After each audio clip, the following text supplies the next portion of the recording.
बहुत प्यार भाई लोग, स्वागत है आपको फिर से एक नई लर्निंग वीडियो में जहाँ पे आपको बहुत कुछ सीखने को मिलने वाला है।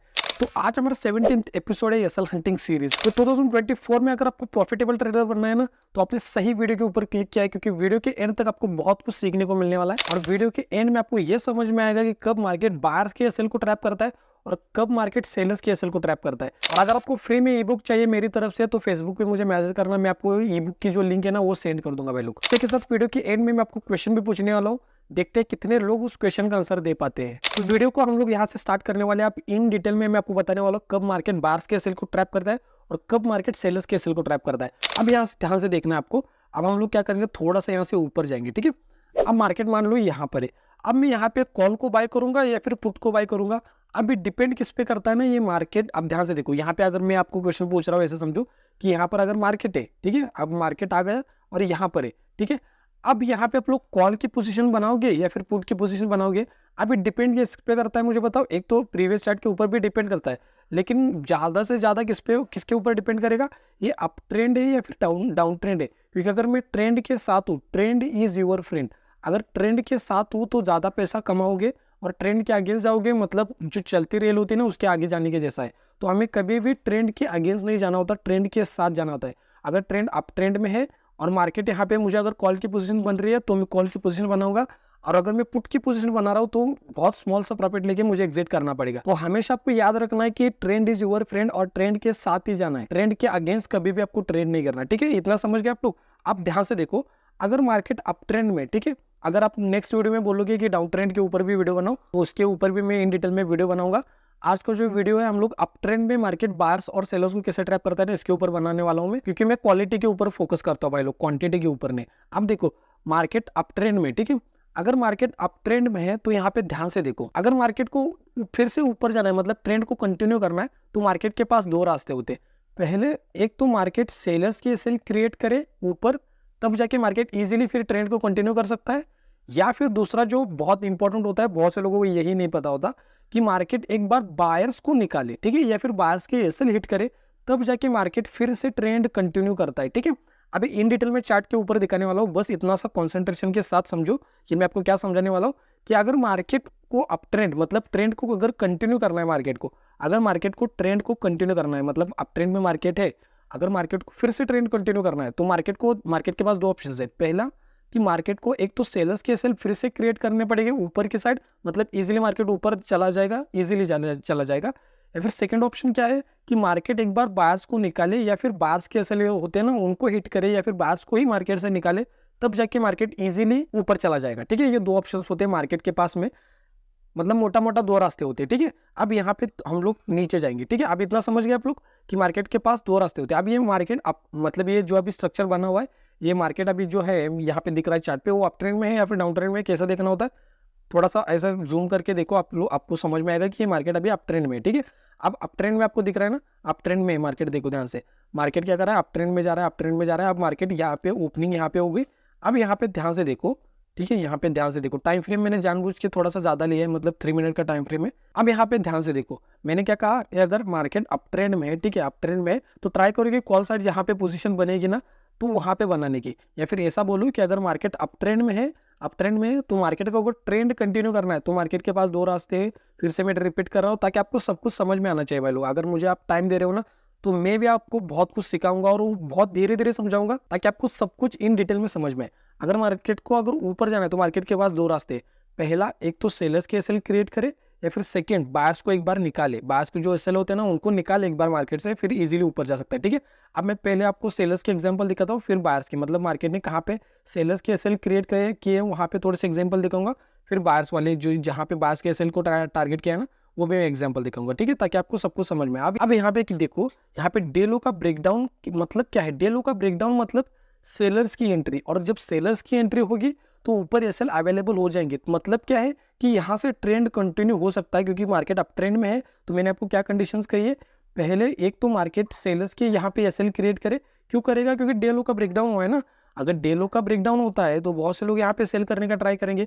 उनका क्या होता है मैं आपको बताता हूँ एग्जैक्टली। वो लोग क्या करेंगे, यहाँ पे जो गैप फिलिंग वाले ट्रेडर्स होते हैं वो क्या करेंगे, जैसे ही डे लो का ब्रेकडाउन हुआ यहाँ कहीं पे यहाँ पे बाय करेंगे, उनका जो एसएल होगा यहाँ कहीं पे हो सकता है, और जो गैप फिलिंग गैप यहाँ पे जो क्लोजिंग प्राइस दिख रही है ना, यहाँ पे गैप फिल हो जाएगा तो यहाँ पे भी वो लोग टारगेट ले सकते हैं 1:2। तो उनके अकॉर्डिंग ये एक उनका सेटअप होता है। तो मार्केट क्या करता है, उनको निकालने के लिए क्या करता है, बस उनको यहाँ पे दिखाने के लिए कि मार्केट यहाँ से नीचे जाने वाला है, तो डे लो का ब्रेकडाउन करता है और यहाँ से फिर मार्केट ऊपर जाता है। अब ये ध्यान से देखो कि प्रीवियस जो चार्ट होता है ना वो रिपीट नहीं होना चाहिए, ये बस आपको याद रखना है। मतलब मैक्सिमम टाइम क्या होता है ना कि मार्केट जो चार्ट बना होता है ना वो उसको रिपीट नहीं करता है, रिपीट भी करता है लेकिन वो डिपेंड करता है स्ट्रक्चर के ऊपर। लेकिन मैक्सिमम टाइम क्या करता है मार्केट की रिपीट नहीं करता चार्ट को। जैसे यहाँ पे देखो कि प्रीवियस चार्ट में क्या बना हुआ है, जैसे आपको दिख रहा है यहाँ पे डे लो से एक्जैक्टली मार्केट ने सपोर्ट लेके फिर ऊपर गया। लेकिन इस कंडीशन में अगर ऐसा होता है कि डे लो से सपोर्ट लेके फिर मार्केट ऊपर जाता है, तब थोड़ा सा वेट करना होता है, फिर हमारा स्ट्रक्चर ट्रेड करने का स्टाइल पूरा बदल जाएगा। अगर ऐसा मान लो कि ऐसा होता तो हम लोग क्या करते हैं, अगर डे लो से एक्जैक्टली मार्केट सपोर्ट लेके थोड़ा सा हम लोग क्या करेंगे, यहाँ पे देखो अगर डे लो से एक्जैक्टली ऐसे सपोर्ट लेके मार्केट फिर सेम स्ट्रक्चर बना था, तो हम लोग वेट करेंगे कि जब एक बार डे हाई का ब्रेकआउट करे, बायर्स को एक बार मार्केट निकाले, फिर जाके हम लोग कॉल की साइड या फिर मार्केट यहाँ पे ट्रेंड को कंटिन्यू कर सकता है, क्योंकि चार्ट फिर रिपीट हो जाएगा ना। यहाँ पे भी डब्ल्यू पैटर्न का फॉर्मेशन और मार्केट ऊपर गया तो चार्ट रिपीट होगा। अब यहाँ पे ध्यान से देखो, आपके दिमाग में क्वेश्चन आ रहा होगा कि भाई यहाँ पे तो मार्केट ने चार्ट को रिपीट नहीं किया, फिर मार्केट इजीली ऊपर गया, लेकिन यहाँ पे तो चार्ट रिपीट हुआ है ना। यहाँ पे ध्यान से देखो, अब यहाँ पे मार्केट ओपन होता है, यहाँ पे ब्रेकडाउन मिलता है, फिर मार्केट ऊपर जाता है। फिर से आपके दिमाग में क्वेश्चन आएगा कि भाई यहाँ से भी सेम ही है कि ब्रेकडाउन देने के बाद ऊपर चला गया, तो ये चार्ट रिपीट क्यों हुआ। फिर अब ध्यान से देखो, ये चार्ट रिपीट नहीं हुआ है, मैं आपको बताता हूँ क्यों। क्योंकि ध्यान से देखोगे आपको ये लग रहा होगा कि यहाँ पे डे लो का ब्रेकडाउन किया फिर मार्केट ऊपर गया, यहाँ पर भी डे लो का ब्रेकडाउन किया फिर ऊपर गया, तो ये चार्ट रिपीट हो गया। चार्ट रिपीट नहीं हुआ, ध्यान से देखो यहाँ पे मार्केट ने गैप अप ओपनिंग दी है और यहाँ पे गैप डाउन ओपनिंग दी है, ठीक है।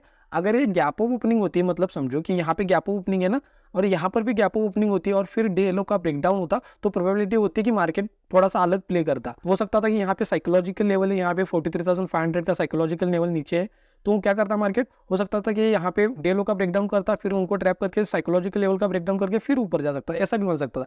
लेकिन डिपेंड क्या करता है कि प्रीवियस चार्ट कैसा बना हुआ है। यहाँ पे देखो गैप ओपनिंग है और यहाँ पे गैप डाउन ओपनिंग है। अगर सेम चार्ट बना हुआ था, गैप अप की ओपनिंग होती है, तो हम लोग ट्रेड अलग तरीके से करते हैं, ठीक है। यहाँ पे समझ गए आप लोग। अब यहाँ पे भी सेम ही कॉन्सेप्ट है, मार्केट को अगर अप ट्रेंड में जाना है तो मार्केट को क्या करना पड़ेगा, ऊपर साइकोलॉजिकल लेवल है, यहाँ पे डबल कन्फर्मेशन है कि ऊपर साइकोलॉजिकल लेवल है, मतलब कॉल सेलर्स की ऐसे इजीली मिलेंगे।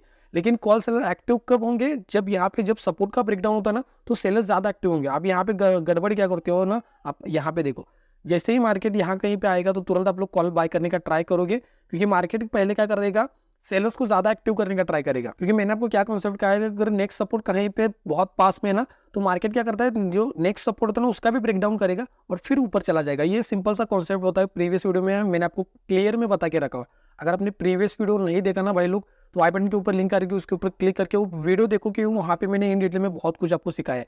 अब यहाँ पे देखो, जैसे ही डे लो का ब्रेकडाउन मिलता है, यहाँ पे दो ट्रिपल कंफर्मेशन है। पहला कंफर्मेशन क्या है कि हम लोग ट्रेंड के साथ है, ठीक है, ये पहला कंफर्मेशन है, ठीक है। सेकंड कंफर्मेशन ऊपर साइकोलॉजिकल लेवल है, मतलब यहाँ पे कॉल सेलर्स के यहाँ पे एसएल मिल जाएंगे। थर्ड यहाँ पे इस कंफर्मेशन है कि यहाँ पे सपोर्ट का ब्रेकडाउन हुआ है। और फोर्थ कंफर्मेशन है कि मार्केट यहीं पर ही टाइम स्पेंड कर रहा है, नीचे नहीं जा रहा। इसका मतलब मार्केट को नीचे जाना ही नहीं है, मार्केट को जाना है ऊपर। सिंपल सी साइकोलॉजी है ना भाई। अगर मुझे कश्मीर से लेके कन्याकुमारी तक जाना है, मैं बार बार क्यों समझाता हूँ आपको कि अगर मुझे कश्मीर से लेकर कन्याकुमारी तक जाना है, अगर मेरा गोल है वहाँ पे जाने का, तो मैं स्टार्टिंग से भागना स्टार्ट करूँगा, क्योंकि मेरा डिस्टेंस बहुत ज़्यादा है। मेरे दिमाग में वही चल रहा है। अगर मुझे इतना डिस्टेंस जाना ही नहीं है, तो मैं क्या करूँगा, यहीं पर ही टाइम पास करूँगा, क्योंकि मेरा गोल, मेरा मकसद वहीं पर जाना है ही नहीं।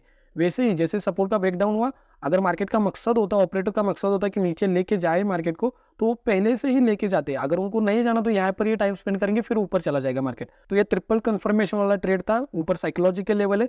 अब ध्यान से देखो, फिर से मैं आपको यहाँ पे बताता हूँ, और एक मैं आपको एग्जाम्पल बताऊँ सेलर्स वाला। अब यहाँ पे देखो, सॉरी बायर्स वाला, यहाँ पे मार्केट ने क्या किया, सेलर्स को ट्रैप किया। फिर यहाँ पे जो प्रीवियस चार्ट था वहां पर भी मार्केट ने सेलर्स को ट्रैप किया। अब यहाँ पे देखो, अब यहाँ पे ध्यान से देखो, यहाँ पे क्या है मुझे बताओ, यहाँ पे एक रेजिस्टेंस था, ठीक है। अब जब रेजिस्टेंस का ब्रेकआउट होता है, फिर यहाँ पे बायर्स आएंगे। तो मैंने आपको क्या कहा है कि मार्केट को अगर फिर से ट्रेंड कंटिन्यू करना है, अब इस कंडीशन में सेलर्स ऑलरेडी फिर ट्रैप हो गए। लेकिन अगर वो एक किसी रेजिस्टेंस का ब्रेकआउट हो रहा है, तो वेट करना होता है कि एक बार बायर्स निकले, तब जाके हम लोग कॉल की साइड पोजीशन बना सकते हैं। अब यहाँ पे ध्यान से देखो, क्योंकि मैं आपको इंपॉर्टेंट पॉइंट बताने वाला हूँ। अब यहाँ पे देखो, जैसे ही रेजिस्टेंस का ब्रेकआउट होता है, अब आपको जल्दबाजी नहीं करनी कभी भी ट्रेड में। अगर यहाँ पे रेजिस्टेंस का ब्रेकआउट होता है, मार्केट नीचे आता है, तो हमारे कॉन्सेप्ट के अकॉर्डिंग क्या है कि मार्केट यहाँ से ऊपर जा सकता है। लेकिन ध्यान से देखो, अभी ये तो चार्ट बना हुआ है ना भाई, तो अभी तो ये चार्ट बना हुआ है, तो इजीली कोई भी बोल सकता है कि मार्केट यहाँ से ऊपर गया। लेकिन ध्यान से देखो, अगर ऐसा होता है, आपकी कभी कभी आप ट्रेड करते हो, आपको ऐसा दिखता है कि रेजिस्टेंस का ब्रेकआउट हुआ, अप ट्रेंड भी मार्केट है और यहाँ पे बार्स को निकल रहा है, और यहाँ से कॉल की पोजीशन कभी भी नहीं बनानी। अगर ध्यान से देखो नीचे साइकोलॉजिकल लेवल अवेलेबल है और बहुत पास में, ठीक है भाई लोग, अगर 43,500 मतलब कौन सा भी साइकोलॉजिकल लेवल हो, अगर पास में अवेलेबल है तो आपको कॉल की साइड पोजीशन नहीं बनानी होती, क्योंकि एक बार अगर मार्केट थोड़ा सा ऊपर जाके साइकोलॉजिकल लेवल के पास में जो पुट सेलर्स के एसएल है ना, उनको भी टारगेट करने नीचे आ सकता है। तो यहाँ पे तो अभी मार्केट ऊपर गया, तो ये बना हुआ चार्ट है, तो कोई भी बता सकता है कि यहाँ से मार्केट ऊपर गया। लेकिन मैं आपको क्या बता रहा हूँ, अगर साइकोलॉजिकल लेवल पास में है तो ट्राई करो कि यहाँ पे कॉल को बाय मत करो, एक तो वेट करो कि यहाँ पे इजीली, क्योंकि यहाँ पे क्या होता है ना, समझो कि मार्केट क्या करता है, अगर यहाँ पे कॉल सेलर्स के एसएल अवेलेबल है या फिर पुट सेलर्स के एसएल अवेलेबल है, क्योंकि साइकोलॉजिकल लेवल पास में अवेलेबल है ना, तो यहाँ पे पुट सेलर्स के एसएल मिलेंगे, तो मार्केट क्या करता है, उनको निकालने के लिए नीचे भी आता है, ठीक है। तो ये आपको हमेशा याद रखना है, अगर साइकोलॉजिकल लेवल पास में है तो ट्राई करो कि वेट करो, थोड़ा पेशेंस रखो कि उसका ब्रेकआउट मिले या फिर ब्रेकडाउन मिले, तब जाके हम लोग उसके थोड़े से वाइस वर्सा अपोजिट साइड में पोजीशन बना सकते हैं, ठीक है। तब समझ गए आप लोग। अब यहाँ पे मैं और एक एग्जांपल दिखाता हूँ, जहां पर मार्केट ने यहाँ पे देखो, अब यहाँ पे क्या है मुझे बताओ, यहाँ पे क्या है मुझे बताओ, क्लोजिंग प्राइस है, इतना तो आपको समझ में आता होगा, है ना। यहाँ पे क्या है मुझे बताओ, क्लोजिंग प्राइस है। अब यहाँ पे क्लोजिंग प्राइस थी, ठीक है, इतना तो समझ गए, closing price act as a resistance और सपोर्ट, ये आपको पता होना चाहिए, ठीक है। अब जब रेजिस्टेंस का ब्रेकआउट होता है और आपको पता है कि अगर मार्केट को फिर से ट्रेंड कंटिन्यू करना है तो मार्केट को क्या करना पड़ेगा, ध्यान से देखो, अगर यहाँ पे मार्केट को अगर ट्रेंड कंटिन्यू करना है तो मार्केट को क्या करना पड़ेगा, एक तो सेलर्स के एसएल क्रिएट करने पड़ेंगे यहाँ पे, तब जाके ऊपर जा सकता है, या फिर मार्केट को बायर्स की यहाँ पे बायर्स को निकालना पड़ेगा, तब जाके मार्केट ऊपर जा सकता है। ये मार्केट के पास दो रास्ते होते हैं मोटा मोटा, ठीक है, और भी बहुत तरीके से मार्केट ऊपर जा सकता है, लेकिन मोटा मोटा इस तरीके से मार्केट ऊपर जाता है, ठीक है। अब यहाँ पे ध्यान से देखो, जब क्लोजिंग प्राइस का ब्रेकआउट मिलता है तब जाके एसएल यहाँ पे क्रिएट होंगे नीचे, ठीक है, क्योंकि बायर्स है ना, तो मार्केट क्या करता है, अगर मार्केट अप ट्रेंड में है ना तो ट्राई करेगा कि बायर्स को कम पैसा मिले, मतलब समझो कि स्टॉक मार्केट में 90 to 95% लॉस ही करेंगे बहुत से लोग। तो वैसे ही जब इस रेजिस्टेंस का ब्रेकआउट होता है, क्लोजिंग प्राइस का ब्रेकआउट होता है, तो बहुत से लोग बाय करने का ट्राई करेंगे, तो मार्केट पहले उनको निकालेगा और फिर ऊपर जाता है मार्केट। तो यहाँ पे भी डबल कंफर्मेशन है, क्यों मैं आपको बताता हूँ।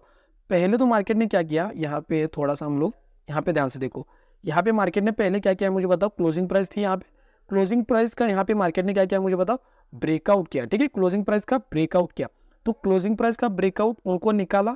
अब हमारा ये कंफर्मेशन है कि यहाँ अगर मैं अप ट्रेंड में हूँ, बायर्स को निकाला, तो मैं यहाँ पे क्या कर सकता हूँ, कॉल की साइड जा सकता हूँ, कि ऐसा बोल सकते हो कि मार्केट अप ट्रेंड में जा सकता है। सेकंड कंफर्मेशन क्या है कि सपोर्ट के नीचे मार्केट टाइम स्पेंड कर रहा है, इसका मतलब मार्केट को नीचे अब नहीं जाना है, मार्केट को ऊपर जाना है, तो इजीली यहाँ पे ट्रेंड कंटिन्यू हो सकता है, ठीक है। तो आज के वीडियो में हमने क्या डिस्कस किया, अप ट्रेंड में मार्केट कैसे, अप ट्रेंड में अगर मार्केट है तो कैसे ट्रेड करना है, इसके ऊपर हमने बात की। तो अगर आपको डाउन ट्रेंड के बारे में भी सीखना है कि मार्केट डाउन ट्रेंड में कैसे ट्रेड करना होता है, मार्केट डाउन ट्रेंड में बायर सेलर्स के एसएल को कैसे टारगेट करते हैं, तो कमेंट में बताना, उसके ऊपर भी वीडियो बनाऊंगा। और जो भी आपका कमेंट होगा, जो भी आपको नेक्स्ट टॉपिक चाहिए वो कमेंट में बताना, उसी के ऊपर मैं भाई लोग वीडियो बनाऊंगा, क्योंकि मैं आपको वो कंटेंट प्रोवाइड करूंगा जो आपको देखना पसंद है, जो आपको सीखना पसंद है। और अगर आपको फ्री में ई बुक चाहिए तो आप लोग फेसबुक पे मुझे मैसेज कर सकते हो, फिर मैं आपको लिंक सेंड कर दूंगा, तो आप लोग इजीली उस ई बुक को एक्सेस कर सकते हो भाई लोग। अभी मैं आपको क्वेश्चन पूछने वाला हूँ, उससे पहले अगर आप चैनल पे नए हो ना तो भाई लोग चैनल को सब्सक्राइब करके बेल नोटिफिकेशन बेल को होती है ना, उसको भी ऑन करो, और जो भी आपकी फैमिली फ्रेंड है ना उनके साथ भी वीडियो को शेयर करो, ताकि उनको भी बहुत कुछ सीखने को मिले। अब यहाँ पे मैं आपको क्वेश्चन पूछने वाला हूँ, ध्यान से देखो। क्वेश्चन क्या है कि यहाँ पे बैंक निफ्टी है, ठीक है, यहाँ पे बैंक निफ्टी है, यहाँ पे निफ्टी है। अब बैंक निफ्टी ने रेजिस्टेंस का ब्रेकआउट किया है, निफ्टी ने भी रेजिस्टेंस का ब्रेकआउट किया है, तो इस कंडीशन में आप लोग कॉल की साइड जाओगे या फिर पुट की साइड जाओगे, और क्यों जाओगे इसके पीछे का रीजन भी बताना है, बिल्कुल भी नहीं बोलना आपको, रीजन भी बताना है, एक्सप्लेन करना है कि क्यों जाओगे और कौन सी साइड में जाओगे, ये भी कमेंट में बताना भाई लोग। वेल, मिलते हैं नेक्स्ट वीडियो में, तब तक के लिए आप लोग लेफ्ट वाली वीडियो के ऊपर क्लिक करके एसएल हंटिंग कोर्स सीख सकते हो, या फिर राइट वाली वीडियो के ऊपर क्लिक करके स्टॉक मार्केट क्रैश कोर्स सीख सकते हो। तो यहाँ तक वीडियो देखने के लिए भाई लोग थैंक यू सो मच, बहुत प्यार आपको, थैंक यू सो मच।